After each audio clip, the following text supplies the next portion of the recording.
The outlook for 2019, on the whole, glass half full, glass half empty?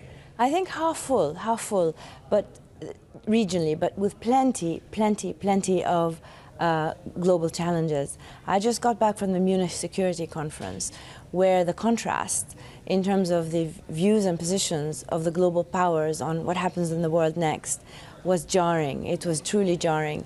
I was in the room when Angela Merkel gave her speech, and afterwards when Mike Pence gave his speech, and the contrast between the two, people are still talking about it in the media. You might have seen some coverage, but the contrast was truly jarring. And there are a couple of things that come through with respect to this region. One is that we could very well have a good growth year next year, but with a lot of luck.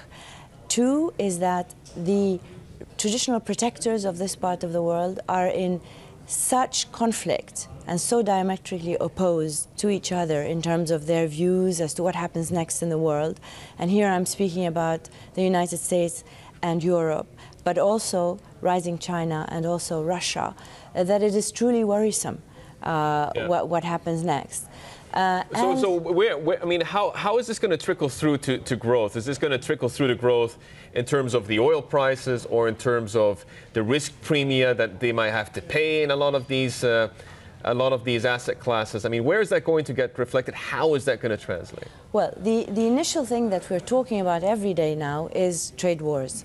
And I'm afraid what comes through when you listen to global leaders speak is that, yes, there are potentially imminent trade wars. However, these are actually major geopolitical conflicts dressed up as trade wars. There will be trade wars within that, but there are major geopolitical conflicts. Why is this important for the Middle East and North Africa? Because, in fact, geopolitical discord in the world is more significant for this part of the world than trade, because it impacts the price of oil as much as it does, and because oil remains our most significant export. And therefore, the risks around this region are significantly high. Now, what does that mean for us? It means that regional leaders are going to have to deploy quite a lot of savvy in order to navigate what is coming up over the next couple of years, at least through the end of the Trump administration. And you've got rising China. Yeah, let me follow up on oil. I mean, do you have a particular price band that you're looking at? We heard earlier from Bank of America, they're seeing $70 this year. I mean, from what you're saying, it sounds like the case for significant upside, the bull case, is very firm, given the amount of risks out there. I think that, you know, in the past on this very show, I've ventured to predict the price range for oil. I think this year is going to be harder. Because there are so many factors that don't have to do with oil itself and don't have to do with the region that are coming into play. Chinese growth doesn't look very good, yet Chinese foreign policy looks more and more firm and more determined and more in conflict with the West. This is the sort of thing that's going to send things into a tailspin.